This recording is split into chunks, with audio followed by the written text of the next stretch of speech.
We have a lot of fun. We have events and different activities that we do. It's become like a little club. They come early. I would never have gone to a class early, but this isn't a class for them. And they come early and they hang out for 15, 20 minutes until we're supposed to start. Right. And we do our whatever we have on the agenda for the day, our activities. And then they leave because I have the next kids coming in and they hang out in front of the building. Like, go home.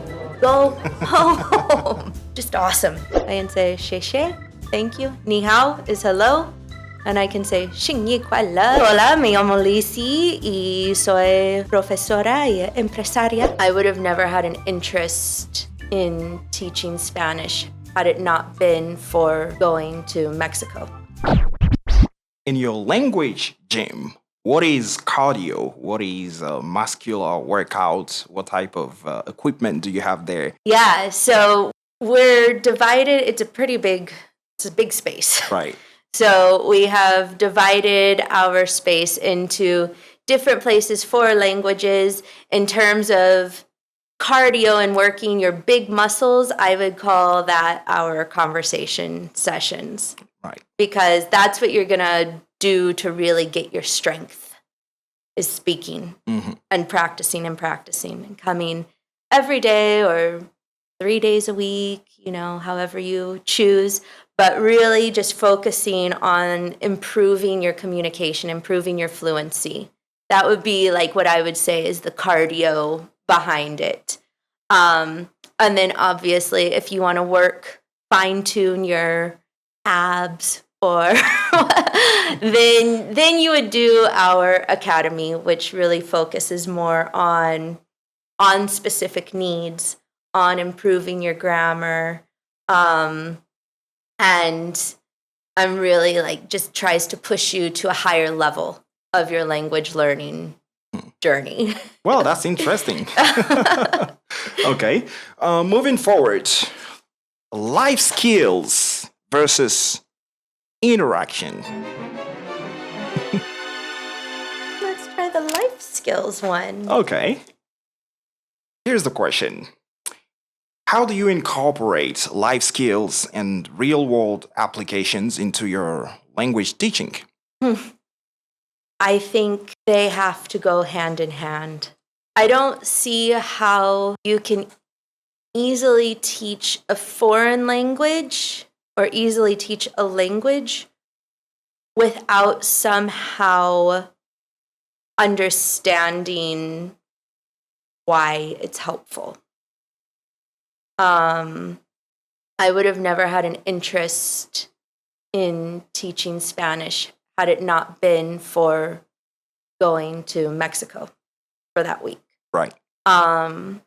So specifically teaching a language, I think the life skills is very important.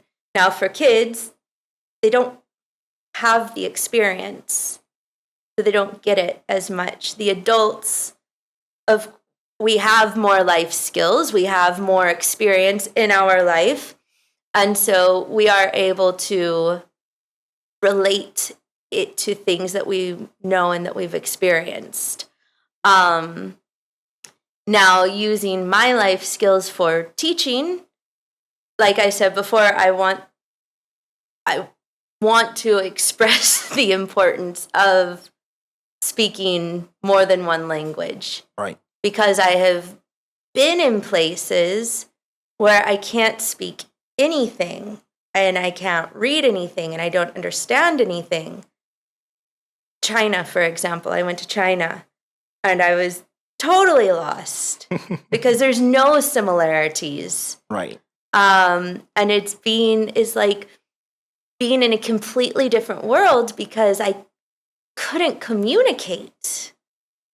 I was trying to find a bathroom and I had to act out the actions like, wow. Please, bathroom. These are things that we use to teach other people. And how is your Chinese now? I can say 3 or 4 words. I can say 谢谢, thank you. Ni hao is hello. And I can say 新年快乐. What does it mean? Happy New Year. Oh, okay. When is the Chinese New Year? Yeah, it's the first week of January. Oh, okay. It changes Okay. every year. I know this because I live in Usedo, which is like Chinatown. Right. And so we celebrate the Chinese New Year every year. Very good. Do you like challenges? I do like challenges. Do you describe yourself as an adventurous person? It depends. Mm-hmm. Probably. I guess I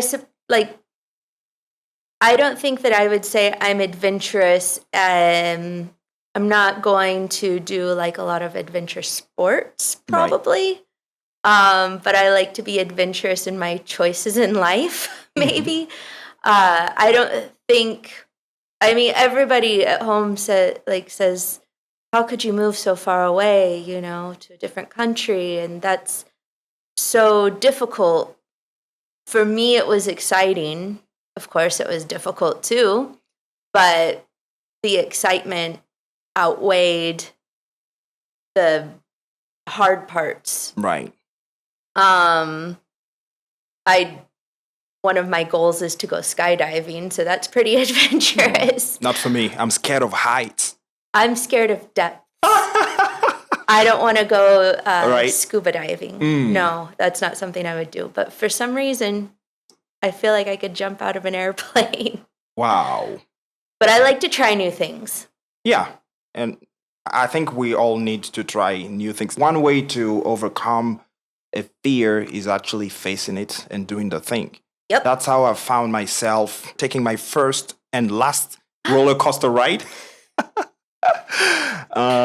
It didn't go that well, but at least I know how it goes, right? And at least you have an informed opinion. Exactly. You can say why you don't like something. Exactly. As well. So let's move on. Challenges versus motivation. I'm going to go with challenges. Challenges? Yeah. Looking at motivation with challenges. I mean, you were looking here. I thought you were going this way. Right. Okay. I'm debating, but... Right. Okay. Challenges. What are some of the biggest challenges you've faced as a language teacher and a school founder? Sometimes it can be motivation. Okay. Killing two birds with one stone. There we go. Really and truly, because teaching in a classroom, the challenge is always trying to be effective. You have 20 kids and 20 different learning styles with 20 different backgrounds and 20 different emotions and 20 different things going on at home. And the truth is, kids spend more time at school than they do at home. And a lot of that falls on the teachers. So that's always going to be a challenge with teaching. But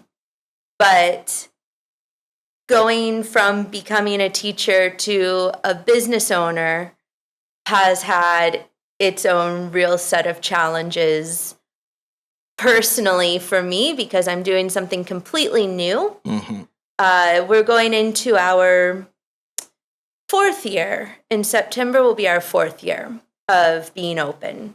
Right. My partners are in a similar situation that I am, where we went from being teachers, teaching in schools, teaching in academies, and basically over the 3 of us, we probably have at least 35 years of experience. Okay. All of us have been in the education system in Spain for a very long time. And, you do something for such a long time, but you don't get to do it your way. And so we saw some things that we have seen many years in schools. How can we make this better? Exactly. And in theory, it's great, but it can be a big challenge moving from an idea to reality. Right. That's what we've learned. We have some really good ideas, but the challenge is, how do we really push ourselves to make this happen. And the reason why I said motivation is it can be, I've said that I've been on an emotional roller coaster for the past 3.5 years because I go from like these highs of this is the absolute best thing in the world, and I go down to these lows where how are we going to do this? You know, and so it's this up and down and up and down, and it's easy to lose motivation. But then something happens and you start that path back to the top again. Like, yes, perfect example is yesterday I was finishing up a session with some first graders. Right. There were just 3 kids there yesterday. They're very cute. I've had them all year. And I told the mom next week is our last week, and so we're gonna have a little party in the class rather than doing our normal thing. We're gonna have a party end of the year. The mom goes, "Oh, I don't know if they can come because another mother at the school is planning a big birthday party." And the little first grader looked her mom straight in the eyes and she goes, "I don't care about that birthday party. I want to come here next week." Here we go. I've been floating since because I'm like, that gives you validation. Sure. So even when you start to feel demotivated and like, I don't know what else I can do, then you get something like that happen and it's like, okay, this is the right path. Nothing happens overnight, and just keep going. So definitely a big challenge. Right. But worth it. Yeah. I can tell you're doing pretty well at revamping the system, the way you're going about it, the experience and the feedback you get. Can say so, right? That really helps. Right. Hearing the feedback, or when someone says, "Oh, I could go order a coffee in Spanish," or "I knew how to ask for the bathroom." Right. It's just cool to see it be put to use. And it is rewarding. Well, interesting. And here we go with the penultimate pair of questions. Okay. Memorable moments versus age groups. Memorable moments. Okay. Let's talk about it. Can you share a particularly memorable teaching moment from working with middle or high school students? There have been a lot. Let's see. I'm trying to think back to not so recent memorable moments, but I mean, there have been so many moments with the kids themselves. Right. That I got Instagram years ago because I had this group of kids at the school that I just, you get that class that you just adore them. They're best kids. And so I had this class probably 8 or 9 years ago. They were just such good kids.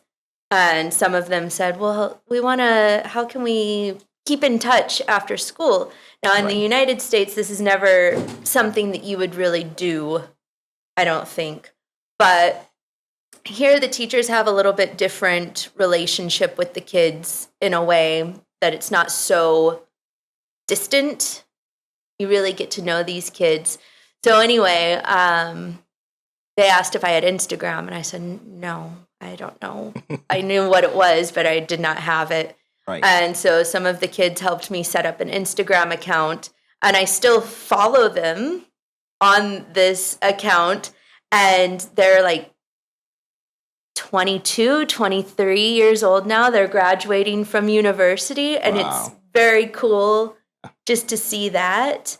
But I would say really for me, professionally, the most memorable moment has been making the decision to move from teaching in a classroom to taking over like the designing the curriculum and the different things that we're doing with the kids at the language gym, because now I really do get to think about what can they use and what's useful for them. And because I was in the schools for so long, I know what they're learning. So how can we apply that knowledge to this? And so making that jump, because that was scary. That was a challenge to say, I'm not going to work in school anymore, and I'm going to put my effort into this business and see if it works. So in these past 3 years, I've had several memorable moments with not only my kids, but the adults that come to the language gym also, because we have a lot of fun. We have events and different activities that we do. And so it's hard to choose just one thing that's been memorable. Sure. It's been a journey. And it's still going on. Right. You know? Yeah. I see what you mean. Kids are lovely and grateful, right? And sometimes. sometimes, So not all the times, right? It's true that they can get very noisy at times, and that's the main challenge. I teach kids as well. Not that much, but then now and then. And this is a gift that a 7 years old child has made yesterday. He gave me that yesterday. Looks nice, right? That's incredible. Yeah. 7 years old. Yeah. He draws very well, actually. I have pictures on my refrigerator from my kids, too. Yeah. It's very sweet when they take their time exactly to make something for you. Right. Something that I'm recently trying to appreciate that has always happened, but I didn't appreciate it until just recently. I've noticed the kids, they'll like be in the middle of doing something and they stop and they're like, "Hey, Lizzy, you know what?" I'm like, "What?" "Tomorrow's my dad's birthday." "Oh, wow, that's great." But I'm noticing more and more when the kids want to share something that's special to them. Right. With me. Because that shows, or they make you something, or they bring it to you. Like, "Look what I made for you." And I don't know, it gives you this feeling of like, I'm not just someone that they see for an hour once a week. They're thinking about this throughout the week. If it's to draw a picture, or they want to tell you, "Oh, next week is my brother's birthday," or I share these special moments with you, right, that are really important to them. And I think a lot of times kids get written off, especially because teachers, we get so busy, we have so many things going at one time, that for a kid, I mean, to be honest, I've probably even not been happy when a kid stops what they're doing to tell me something like that. Like, right. "Oh, keep going." And now I'm finally taking a moment to appreciate what they have to offer me. Right.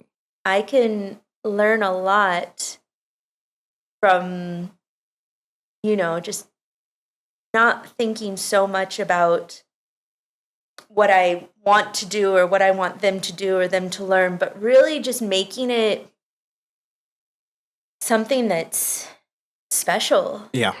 I don't know. Yeah, I fully resonate with that. They can be frustrating, but at the same time, yeah, they can teach us patience. Yeah. They can teach us understanding. They can teach us like that little things are important too. Exactly. I've been teaching different age groups. To me, it seems that teaching kids is probably the most challenging form of a way of teaching, I would say. Because they are very demanding, they have a low attention span, and then you have to keep it engaging and everything. So, how do you feel about that? As you also teach different age groups?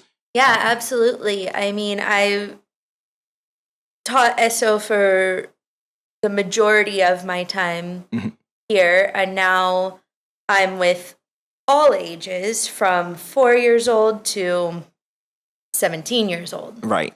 And of course, you have to adjust what you do, not only because of their abilities, but because of like their emotional matureness as well. I think for a long time, the reason why I enjoyed the older kids so much, I really do enjoy the older kids because I can be like sarcastic with them. Yeah. If they're giving me attitude, I can give them some attitude back. I can't do that with a first grader because they cry. And so that's kind of, now that I'm spending more time with the younger ages, I'm seeing what they need from me, and what they need more than anything is just a person that they can trust. Right. And this is for my ESO Bachillerato kids as well. They need someone that they can trust. Right. They need a place where they feel safe. And after meeting these needs of giving them a place where they can feel comfortable, then we can start going into the academics or the educational part. Right. Because if you're not in a place where you feel comfortable and you don't trust the person and the people, and you are afraid, if you make a mistake, or if you stop doing this to tell me or tell another kid something, that you're going to get in trouble. Right. That's not a safe space. My ESO kids are incredible because it's become like a little club for them. They come early. Right. I would never have gone to a class early, but this isn't a class for them. And they come early and they hang out for 15, 20 minutes until we're supposed to start. Right. And we do our whatever we have on the agenda for the day, our activities. And then they leave because I have the next kids coming in, and they hang out in front of the building. Like, go home. Go home. That's just awesome. And this is the very last question. I will say the penultimate one, actually, because we have our challenge questions. Right. Future of education versus school plans.